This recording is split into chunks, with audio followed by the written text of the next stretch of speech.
Olá pessoas, esse é outro vídeo meu aqui na internet e no vídeo de hoje então vamos finalmente continuar as nossas discussões aqui sobre a Montanha Mágica do Thomas Mann.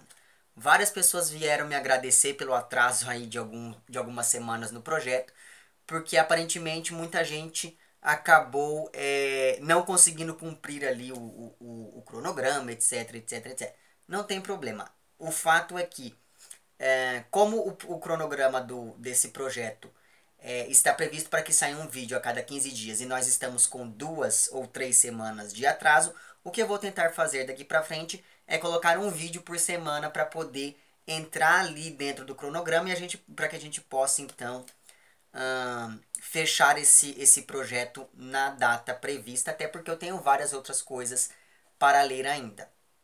Enfim, mas não tem problema, porque se você aí ainda está atrasado, apesar desse um mês de ausência do projeto, não tem problema, você pode guardar o vídeo e daí quando você chegar naquela parte você vai lá e lê, certo?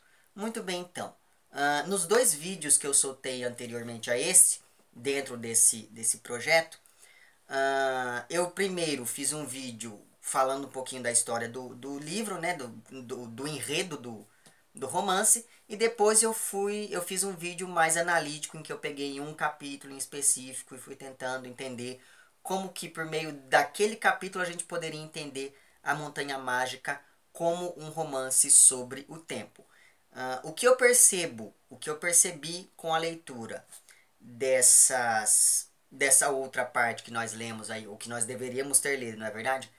Durante esse tempo de ausência, é que há algumas outras articulações que devem ser levadas em consideração ao longo da nossa leitura, e é basicamente disso que eu vou tentar falar aqui nesse vídeo. Então, enquanto um romance sobre o tempo, a grande questão aqui é esse jogo com as várias temporalidades, uma temporalidade que é objetiva e uma temporalidade que é subjetiva, e que me lembrou bastante do que a Virginia Woolf faria, por exemplo, lá no Mrs. Dalloway, porque no primeiro vídeo desse projeto eu citei o Proust, citei o James Joyce, mas a Virginia Woolf, em Mrs. Dalloway, sobretudo, brinca bastante com essa ideia da diferença entre o tempo objetivo e do tempo subjetivo, quando ela tem toda aquela ideia de falar da história de um dia na vida de uma mulher, etc, etc, etc. Muito bem, então naquele meu primeiro vídeo ficou faltando eu comentar um pouquinho sobre o Mrs. Dalloway também, mas fica aqui a menção honrosa a este livro. E daí é muito curioso pensar nessa ideia do tempo, porque na página 249 desta minha edição, começa o 5º capítulo e dentro do 5º capítulo há um subcapítulo chamado Sopa Eterna e Clareza Repentina. Esse subcapítulo também eu poderia muito bem fazer um vídeo só para analisá-lo, porque aqui essa ideia do tempo volta com uma força teórica muito maior do que nos outros capítulos, então pode ser que ao longo da outra semana eu solte aí mais um vídeo analisando este capítulo, porque algumas pessoas pediram para que eu fizesse isso ao longo do projeto. Mas ainda não sei, ainda estou pensando nessa possibilidade e ainda estou vendo se eu vou ter tempo para fazer isso, porque né, demanda bastante do meu dia gravar vídeos de 1 hora. Mas enfim, a grande questão é que ao longo do romance, essa fronteira entre um tempo subjetivo e um tempo objetivo vai se esboroando cada vez mais. E esse esboroamento se dá sobretudo por conta da aclimatação do Hans Castorp àquela realidade do sanatório em que ele está internado agora, né, nessa altura do campeonato. E daí é curioso porque essas pessoas, um exemplo, né, dessa aclimatação do Hans Castorp, que faz com que ele entre mesmo nesse jogo temporal que é presente ali nesse sanatório, é a ideia de que eles não conseguem muito bem definir a passagem dos meses. Mesmo que o mês seja a unidade de tempo menor ali dentro do sanatório, eles só conseguem perceber que o mês está passando porque a cada 15 dias tem um concerto ali, né, no salão principal do sanatório. E daí, a partir do momento em que o Hans Castorp começa a perceber isso, que ele vai começando a se ajustar bem a essa passagem do tempo, a como medir a passagem do tempo ali em cima, porque ele já percebeu a essa altura da vida que ele não vai conseguir fazê-lo da maneira como ele fazia quando morava na planície, que é como eles chamam lá o resto do mundo fora da montanha. Muito bem, então, enquanto romance de tempo, você tem esse jogo, sobre o tempo você tem esse jogo com essas várias temporalidades. Enquanto um romance de formação, o que a gente vai acompanhar aqui, que também foi outro ponto que eu discuti lá em um vídeo anterior a esse, o que a gente vai acompanhar aqui é um aprendizado não apenas racional, mas também e principalmente um aprendizado sentimental e mesmo espiritual, se a gente for pensar em várias das questões que vão sendo postas aqui ao longo do romance. Nesse sentido, a figura do Settembrini desempenha um papel muito importante, porque é ele que vai ser o grande mentor aqui do Hans Castorp rumo a essa mudança. E daí eu já tenho que avisá-los do seguinte: a próxima carga de leitura que eu vou tentar fazer o vídeo já para a próxima semana, já vai contemplar aquele momento do romance em que eles vão ter uma discussão extremamente filosófica e em francês. Portanto, preparem-se para isso. Embora eu sei que essa nova edição aí que saiu pela Companhia das Letras tem umas notas que apresentam a tradução do texto, mas ainda assim essa parte filosófica pode ser que seja um pouco pesada, mas a gente vai resolver isso mais pra frente. Então a figura do Settembrini, ela desempenha esse papel muito importante nesse aprendizado do Hans Castorp, só que esse aprendizado se dá muito mais pela vivência da doença dele do que propriamente pelas discussões que ele vai ter com o Settembrini, ainda que essas discussões sejam extremamente edificantes do ponto de vista da razão e do ponto de vista mesmo da moral. Só que pensando nesse tripé razão, moral e espiritualidade, a doença ela também desempenha um papel muito forte nesse processo de formação desse personagem aqui.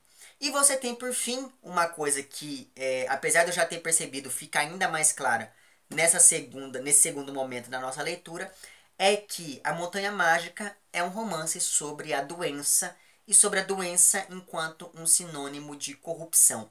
E essa ideia, esse fascínio pela doença vai aparecer inclusive na maneira como o Hans Castorp vai se aproximar ali da Madame Xoxô, né, que é o grande amor ali da vida dele naquele momento. Então, pensando na doença enquanto esse sinônimo de corrupção, é muito curioso porque nós estamos tratando aqui da corrupção da burguesia e da corrupção dos valores burgueses. E isso se alia muito àquele processo de formação, porque passa o Hans Castorp aqui, porque é muito curioso. Em dado momento aqui do romance, a gente fica sabendo que ele mudou totalmente, inclusive os hábitos dele. Então tudo aquilo que as outras pessoas faziam e que o incomodavam muito, como por exemplo bater a porta com tudo, ele próprio começa a fazer porque ele começa a perceber que isso tem mais lógica ali dentro daquele contexto em que ele está inserido naquele momento. E mais do que isso, que é uma coisa que eu não havia que não havia aparecido, pelo menos na minha leitura, na primeira parte aqui desse nosso projeto, mas que começa a aparecer de leve aqui nessa segunda, é a doença enquanto um fator de corrupção dos estados europeus. E daí, isso é algo que é constante na obra do Mann depois da Primeira Guerra. Basta que você se lembre lá, por exemplo, do que ele faz no Dr. Fausto, que é algo muito parecido com isso. Né? Porque apesar do romance se passar em um período anterior à guerra, ele foi escrito depois da guerra. Então, esse fator da Primeira Guerra Mundial vai se fazer sentir aqui em vários momentos, ainda que levemente, ao longo do discurso desses personagens aqui. Então, essa corrupção ela não é só uma corrupção da burguesia e dos seus valores, mas uma corrupção mesmo que aponta para a dissolução dos estados europeus, tal qual eram conhecidos aqui neste momento histórico em que se passa o romance. E pensando ainda nessa ideia toda da doença, é muito curioso porque o Hans Castorp ele vê na doença uma explicação para a sua inadaptação ao mundo burguês do qual ele fazia parte. Então é justamente pensando nessa doença enquanto algo que explica muito da sua inadaptação que ele resolve inclusive ficar ali nesse sanatório por mais um tempo, mas é claro, não é só por conta disso. Mas enfim, Outra coisa, então, que eu comentei com vocês, que vai entrar em discussão a partir desse momento, é a ideia do amor, e ainda assim um amor ligado muito a toda essa discussão sobre a doença e etc. Por quê? E essa discussão sobre o amor, ela acontece primeiro teoricamente e depois na prática, digamos assim. Assim que começa, né, essa parte da leitura em que nós deveríamos ter começado há bastante tempo, lembra lá, no meu último vídeo, eu terminei o vídeo falando que o Hans Castorp ele tinha ido dar um passeio, e daí ao longo desse passeio ele se lembra daquele amigo dele pelo qual ele sentia alguma coisa, algum envolvimento amoroso ali sobre esse menino, né, que era o Hype ou algo do tipo, ou Hip, não sei. E daí o que acontece? Ele vai dar esse passeio e durante esse passeio ele acaba tendo ali uma hemorragia nasal ou coisa do tipo. E ele chega para assistir uma palestra no sanatório totalmente ensanguentado. E é justamente a partir desse momento que a gente vai continuar as nossas discussões a partir de agora. Por quê? Essa palestra para a qual ele chegou ali esvaído em sangue, e é muito engraçada a descrição que é feita dele, porque é dito o seguinte, logo aqui no início, né, desse subcapítulo chamado Análise, é dito o seguinte: Hans Castorp oferecia um aspecto terrível. Seu rosto estava lívido como linho e suas roupas manchadas de sangue, de modo que ele parecia um assassino que acabara de cometer um crime. Isso nessa minha edição está na página 172.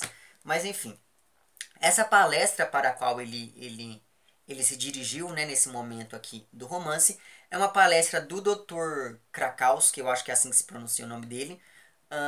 E essa palestra ela vai falar do amor como um fator patogênico. E isso é muito importante porque na página 177 é dito o seguinte sobre o amor. Que o amor, por vezes, ele aparece sob a forma de doença. O sintoma da doença nada é senão a manifestação disfarçada da potência do amor. E toda doença é apenas amor transformado. Então veja que isso que é algo que remete muito àquelas teorias do Freud e tal. Aqui o amor ele está sendo visto como algo que é rechaçado para a manutenção da moral burguesa e que permanece ali, digamos que, incubado até que ele se manifesta como doença. E pensar no amor enquanto algo doentio me lembrou bastante, por exemplo, daquele que é o primeiro grande livro do romantismo, que é Os Sofrimentos do Jovem Werther.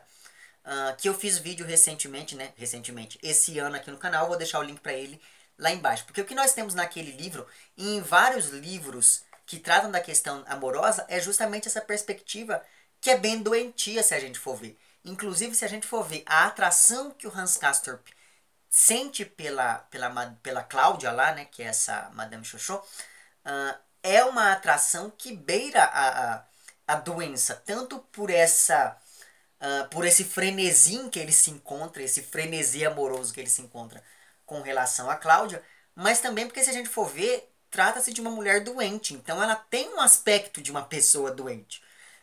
E isso é muito curioso porque o Hans Castorp ele se apaixona pela doença, né? Mais do que por uma mulher, ele se apaixona pela doença e ele se apaixona pela lembrança que essa mulher suscita daquele amigo de infância que ele teve lá, que denota toda uma ideia da homossexualidade e tal, e que se casa muito bem com a visão que se tinha da época desse tópico da homossexualidade, porque que era algo que era rechaçado em prol ali da manutenção da moral e dos bons costumes, da burguesia, esse tipo de coisa. Então, pensar no amor nessa perspectiva me fez lembrar bastante do Werther lá, do Goethe, e eu falo um pouquinho mais no vídeo, então sugiro que você assista aquele vídeo se você se interessa por esse tópico.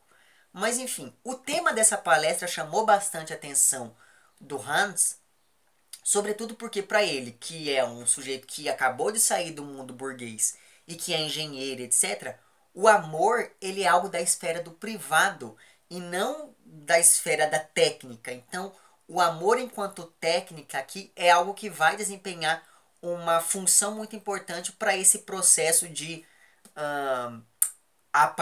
enamoramento que ele sente ali pela pela Cláudia e que vai culminar ali em várias cenas que são, para dizer o mínimo, hilárias. Mas enfim, a partir do momento então em que ele está ali naquela palestra, ele começa a reparar cada vez mais na Cláudia, que vai servir ali também ela própria como um elemento de tensão.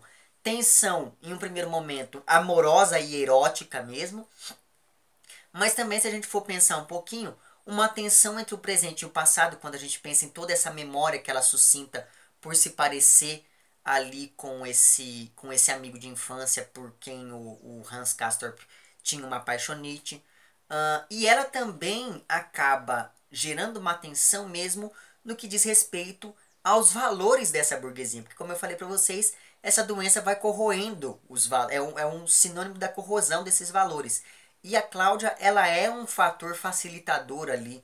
Ela é um dos vetores dessa corrosão dos valores burgueses e etc. Então, nesse sentido, essa personagem, ela vai ganhar uma história, né? A gente vai ficar sabendo do passado dela, vai ficar sabendo que ela é casada, a gente vai ficar sabendo que ela deve ter uma relação bem problemática com o marido, porque apesar dela estar doente, ela não precisaria, teoricamente, estar ali, então a relação dela com o marido é uma relação bem distante.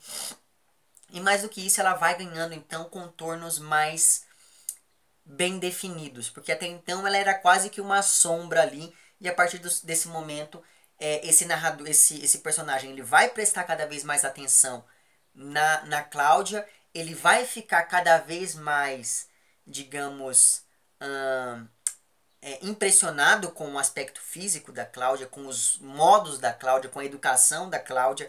E então, nesse sentido, o olhar vai ser algo que vai ganhar uma importância muito grande aqui nesse momento do romance, o que faz com que esse momento seja um pouco mais descritivo. Então, prestem bem atenção, toda vez em que tem uma cena com a Cláudia, é uma cena mais descritiva, ele vai descrever ali a mesa com os talheres, ele vai descrever o movimento do lenço quando ele cai no chão, ele vai descrever a janela que está aberta ali, que ilumina o rosto da Cláudia como se ela fosse ali a Virgem Maria ou coisa do tipo.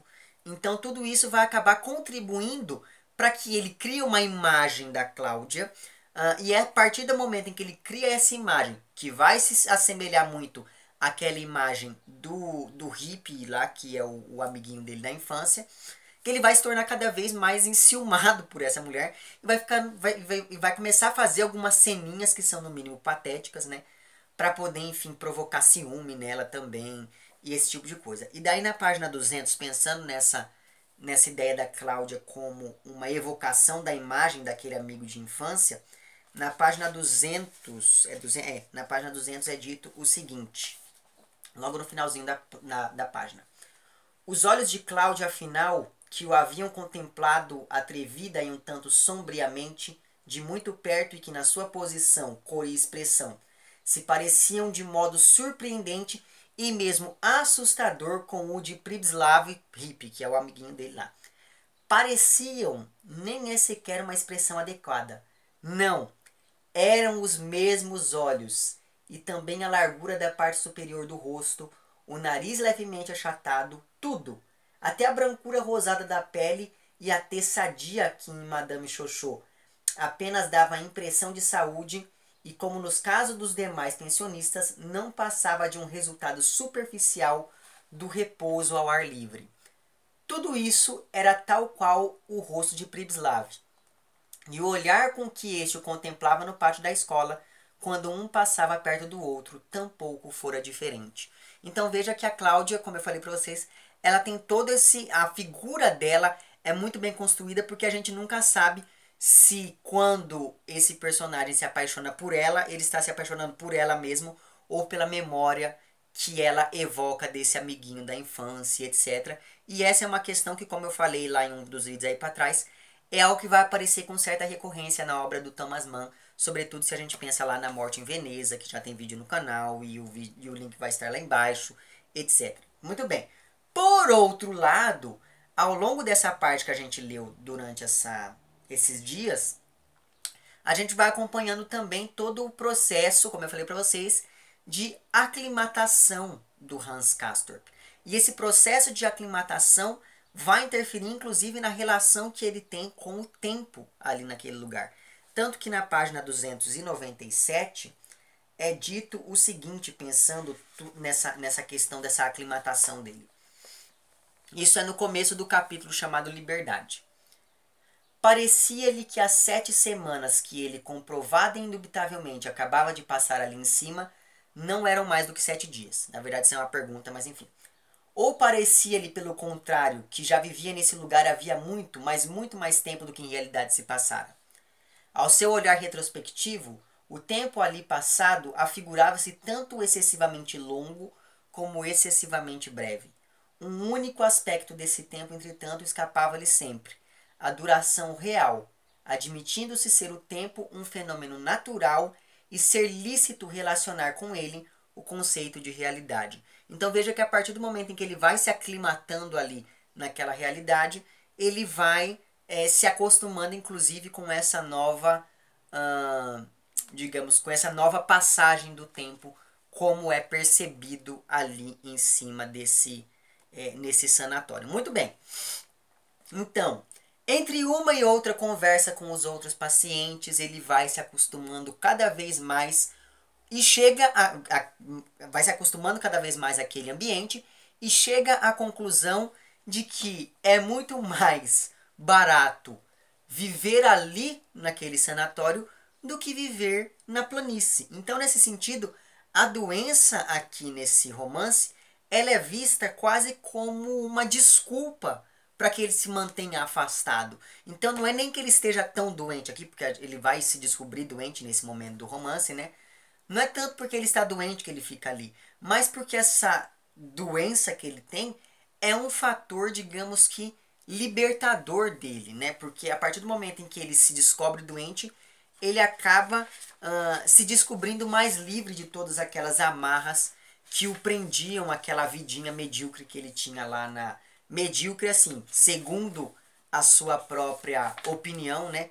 Que o prendiam lá à planície. E daí é muito curioso porque na página 311 aqui dessa minha edição, o próprio narrador diz o seguinte: chegamos a supor que Hans Castorp não teria ultrapassado o prazo preestabelecido para o seu estado ali em cima e nem sequer teria alcançado nesse ambiente o dia em que paramos, se a sua alma singela houvesse encontrado nas profundezas do tempo uma informação satisfatória quanto ao sentido e à finalidade desse serviço que é a vida. Então veja, estar doente é é o grande sentido da vida para esse personagem aqui, porque estar doente justifica a diferença que o separava das pessoas que eram ali do seu círculo social quando ele ainda vivia ali na casa dos tios e aquela coisa toda. E é justamente por conta disso que a doença ela é tida aqui, em algum momento ele chega inclusive a falar isso, que a doença aqui é um fator libertador para esse personagem. Muito bem, então ele está ali em cima, né? Teoricamente ele ficaria ali por apenas 3 semanas, só que aí o que acontece? O tempo vai passando, ele vai começando a sentir alguns sintomas que ele num primeiro momento acredita ser de gripe, só que aí esses sintomas vão ficando cada vez mais evidentes, vão se intensificando cada vez mais, de modo que ele acaba resolvendo fazer alguns exames e se descobre, veja só vocês, tuberculoso. E é no momento em que ele se descobre tuberculoso que o médico vai, inclusive, um desses médicos aqui, vai acabar, inclusive, aconselhando para que ele fique ali, porque a doença ainda está no início. Mas esse médico acaba falando para ele: olha, se você voltar agora para sua casa, pode ser que piore, daí depois você vai ter que voltar para cá. Então é melhor que você trate dela aqui, enquanto a gente ainda consegue controlar muito bem a situação, do que você ir piorar e depois a coisa ficar muito mais complicada, muito mais difícil de lidar. E daí, nesse momento, a gente percebe que a doença está sendo tratada aqui como um fator orgânico. Só que à medida em que o romance vai passando, né, nesse nosso período de leitura aqui, a doença ela vai sendo vista como a representação daquela corrupção moral e da corrupção mesmo espiritual, porque passavam ali aquelas pessoas. Tanto que na página 260 é dito o seguinte, e eu achei isso muito é muito curioso. É dito o seguinte: o que é orgânico é sempre secundário. E daí isso é muito curioso porque isso me fez lembrar, dentre outras passagens, e uma em específico que eu vou comentar daqui pra frente, me fez lembrar bastante do Crime e Castigo, né? Porque a gente tá lendo junto lá, alguns de vocês estão lendo comigo. E o Hans Castorp. E o Raskolnikov, ele está doente ali, ele está doente entre muitas aspas, justamente por conta de uma questão que é da ordem moral. Então veja que também naquele caso, o orgânico, ele é algo secundário, ele apenas reflete algo que é muito mais interior ao sujeito. E é isso, aparentemente é isso que está sendo posto em jogo aqui. Até que ponto essa doença é algo orgânico, até que ponto essa doença é algo da ordem moral, da ordem espiritual e mesmo da ordem social, pensando nessa inadaptação do Hans Castorp à realidade burguesa da qual ele fazia parte. E daí, a partir do momento então em que ele se descobre doente, começa de fato esse seu processo de iniciação naquele mundo do sanatório. Porque a partir do momento em que ele se descobre doente, ele também percebe que ele não faz mais parte da planície, ele não pertence mais à planície. E daí, pensando nesse não pertencimento, que era algo que já vinha sendo anunciado desde lá do início do romance, quando ele está viajando de trem e em um determinado momento o narrador diz que ele não tem raízes, esse tipo de coisa, é muito curioso porque na página 202 e 203 também é dito o seguinte: não fazia ainda nem sequer 2 semanas que Hans Castorp estava no Berghof, mas parecia-lhe muito mais tempo. E o programa do dia ali em cima, esse programa que ele via Joaquim observar com tanto zelo piedoso, começara a adquirir a seus próprios olhos um quê de intangibilidade sagrada e natural. Tanto assim que a vida lá de baixo, na baixada, vista assim de cima, se lhe afigurava quase anormal e errada.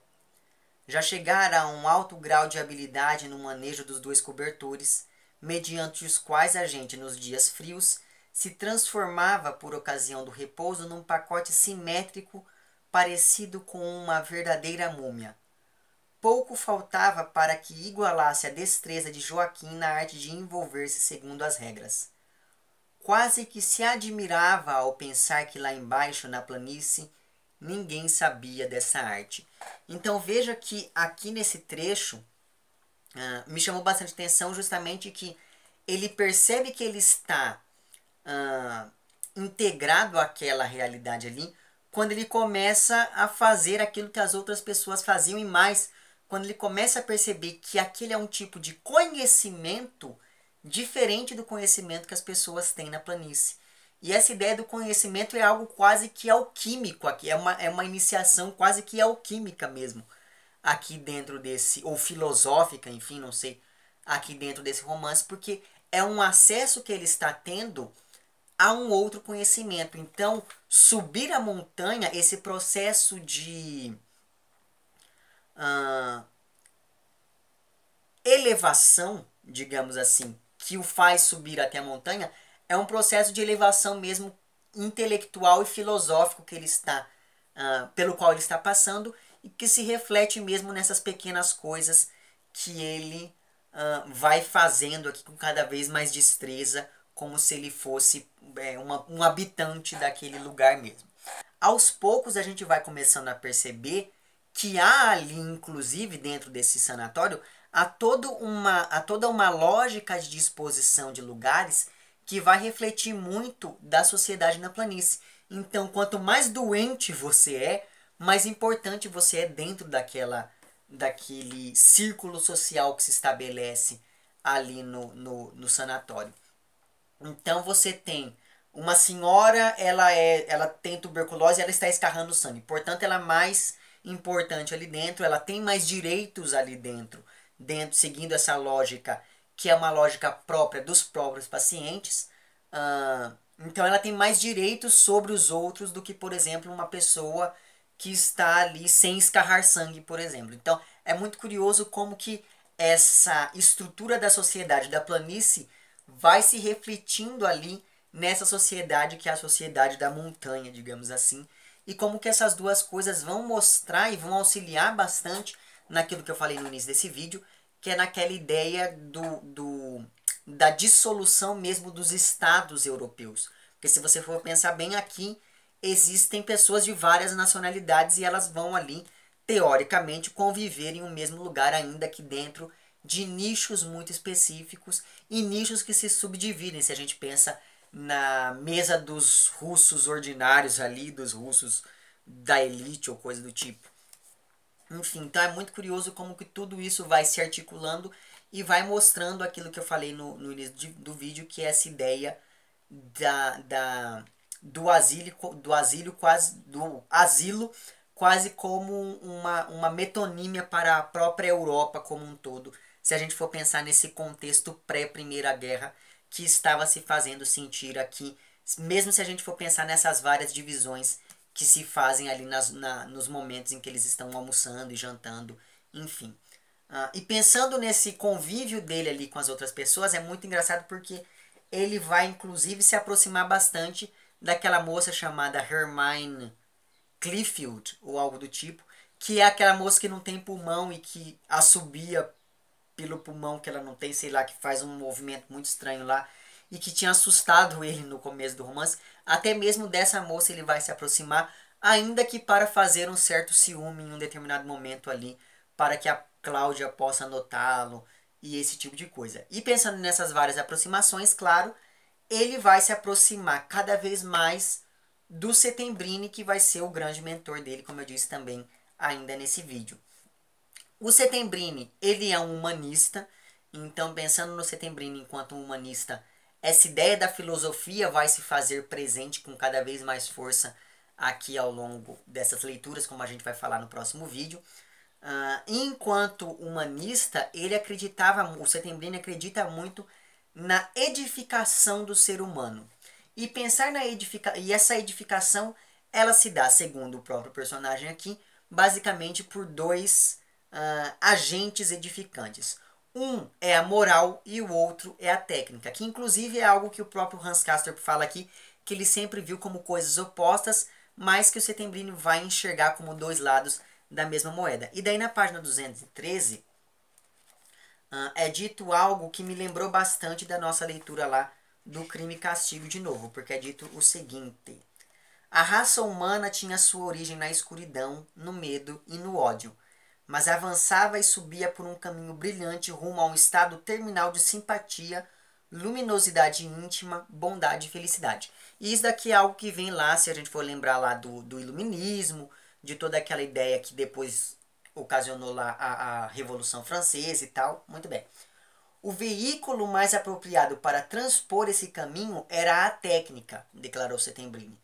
Mas ao falar assim, associava num abrir e fechar de olhos categorias que Hans Castorp até então imaginara separadas por um longo abismo: técnica e moral. Então veja que essa ideia da técnica e da moral me lembrou bastante o Crime e Castigo, sobretudo porque você tem toda aquela ideia no Crime e Castigo de que a moral ela depende, você tem toda aquela exposição técnica mesmo daquela proposta do Raskolnikov de que a moral ela não serve para todos, mas para grupos específicos, e são esses grupos específicos que vão, de certo modo, se curvar à moral. Aquelas pessoas que não precisam da moral ou que são superiores à moral são aquelas que são detentoras da força que vai conseguir fazer as coisas irem para frente. Então achei bem interessante essa contraposição aqui, né, a esses dois posicionamentos.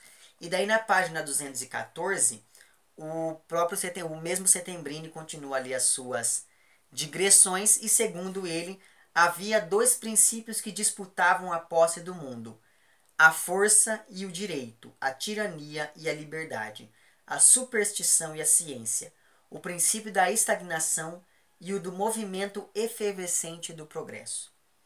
Podia-se chamar a um princípio asiático e ao outro europeu, visto ser a Europa a terra da rebelião, da crítica e da atividade transformadora, ao passo que o continente oriental encarnava a imobilidade, o repouso inerte.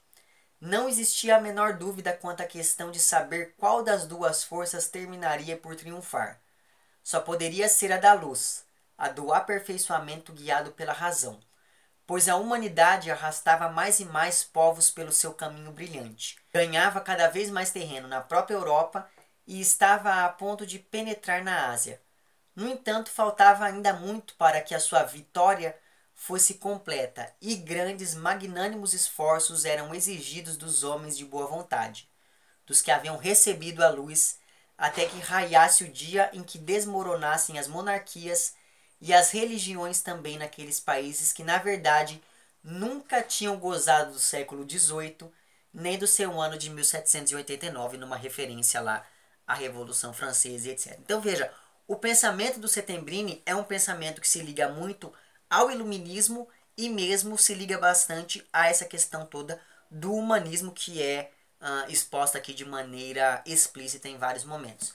E esse posicionamento dele vai influenciar muito nas discussões que ele vai ter com o Nafta, que é um personagem do qual a gente vai falar no próximo vídeo aqui desse projeto. Enfim, não quero dar spoiler porque eu não sei se todo mundo já chegou no ponto da leitura em que eu cheguei, mas enfim, essa questão do humanismo e do iluminismo vai voltar bastante nos próximos capítulos aqui, digamos assim. Tem um determinado momento aqui dessa discussão, dessas várias discussões que o Settembrini tem com o Hans Castorp, que também me lembrou bastante do James Joyce, sobretudo me lembrou do Retrato do Artista Quando Jovem, que foi o primeiro romance dele, e que tem um vídeo bem antigo aqui no canal, e o link vai estar lá embaixo. E me lembrou também bastante de um romance dele que eu acho que não tem vídeo aqui no canal, e que se chama Stephen Herói. Porque nesse romance tem um determinado momento lá em que o James Joyce vai falar da questão da epifania, ele vai teorizar falando sobre a epifania, e ele vai ligar a ideia de epifania à ideia do belo. E ele fala do belo enquanto dialogando lá com aquilo que o Santo Agostinho falava, que o belo era a expressão da harmonia e etc. Bom, por que eu estou falando por tudo isso? Porque na página 324 aqui dessa medição, veja o que é dito aqui. Hans Castorp, né, deixava-se estar observando o jeito de Cláudia falar e de se rir, exatamente como fizera Pribislav Hype ou Hippe outrora lá no pátio da escola. Os lábios de Cláudia Xoxô abriam-se largamente, e os olhos oblíquos e glaucos por cima das maçãs do rosto contraíam-se formando estreitas fendas. Isso não era precisamente belo, era apenas como era, e em face da paixão amorosa, o raciocínio estético consegue importar-se tão pouco quanto o raciocínio moral. E essa ideia do belo é algo que vai, de certo modo, ser muito determinante mesmo para essa concepção, para essa imagem que o Hans Castorp faz da própria Cláudia. Porque, como eu disse para vocês, ela é uma mulher doente, ela está com o aspecto de uma pessoa doente, e ainda assim ele enxerga nela uma beleza monumental, uma beleza assim fundamental para a manutenção desse sentimento amoroso que ele nutre por ela. Então, pensando nisso e pensando em toda essa discussão sobre a beleza aqui, isso me chamou bastante atenção, porque essa discussão sobre a beleza é algo que vai aparecer com força também dentro da modernidade, porque durante a modernidade se muda muito da ideia do que era o belo, né? Se a gente for pensar bem, sobretudo lá depois com o formalismo russo e todas aquelas correntes teóricas, ou até mesmo um pouco antes, quando a gente pensa, por exemplo, em poemas como A Carniça, do Baudelaire, que é um poema em que ele compara a amada dele a uma carniça. Se você for pensar, tudo isso já aponta para uma mudança na concepção do belo, e que vai ali retomar, por exemplo, lá o que o Victor Hugo tinha feito no Corcunda de Notre Dame também, e que tem muito a ver com o grotesco, e que é algo que está ali no seio do espírito da modernidade. Porque a modernidade, se a gente pensa na literatura, ela se dá, por um lado, por essa nova relação com o tempo, que aparece lá, por exemplo, no Em Busca do Tempo Perdido do Proust, mas também se dá com essa nova relação com o belo que se dá aí nesses vários exemplos que eu fui citando aqui nesse momento do vídeo e que vai aparecer aqui e para o que eu não havia me atentado ainda durante essa minha leitura, mas que eu vou prestar mais atenção daqui para frente. Muito bem, então eles discutem bastante sobre essa ideia da literatura como um fator de edificação moral e social. Eles falam dessa questão do belo. Eles falam novamente aqui durante essas discussões. Eles discutem bastante sobre o tempo como algo culturalmente estabelecido e a relação entre o tempo e o espaço quando eles pensam lá no tamanho que é a Rússia e de como que na Rússia o tempo passa de outro jeito porque lá eles têm mais espaço para que o tempo seja mais lento. Enfim, isso é uma coisa que eu achei muito curiosa. E outra coisa, e isso é já no finalzinho aqui dessa parte que nós lemos, o Settembrini ele está falando ali do envolvimento que ele tem com uma organização chamada Organização do Progresso, algo do tipo. E esse órgão ali, ele quer promover, é um órgão humanista, e ele quer promover a felicidade dos homens por meio da humanidade, né? Por meio do extermínio do sofrimento. E o Settembrini ele está ajudando a organizar uma enciclopédia, que é uma enciclopédia chamada Sociologia dos Males, ou algo do tipo. E essa enciclopédia ela vai trazer estudos aprofundados e com base sociológica sobre o sofrimento humano. E daí, lá pelas tantas aqui, ao longo dessa discussão, o Settembrini vai falar que, segundo aí esse estofo teórico que eles estão seguindo, os males do indivíduo são, na verdade, resultado da enfermidade que é o organismo social. E isso, novamente, me lembrou lá do Crime e Castigo e de toda aquela discussão que eu falei no meu último vídeo daquele outro projeto. Enfim, e é justamente no momento ali em que eles estão discutindo sobre toda essa questão do alívio do sofrimento humano que vai acabar essa segunda parte que nós nos propomos a ler e vai começar então a terceira, da qual nós falaremos na semana que vem. Certo? Enfim, diga lá nos comentários a quantas andam as leituras de vocês aí, se vocês estão conseguindo de fato seguir o projeto, se essa pausa fez bem para todo mundo aí também, se todo mundo já conseguiu acompanhar. E é isso. Se você gostou do vídeo, não esqueça de curtir e de compartilhar. Caso você tenha se lembrado de alguma coisa que porventura eu não falei no vídeo, não esqueça de citar lá embaixo também.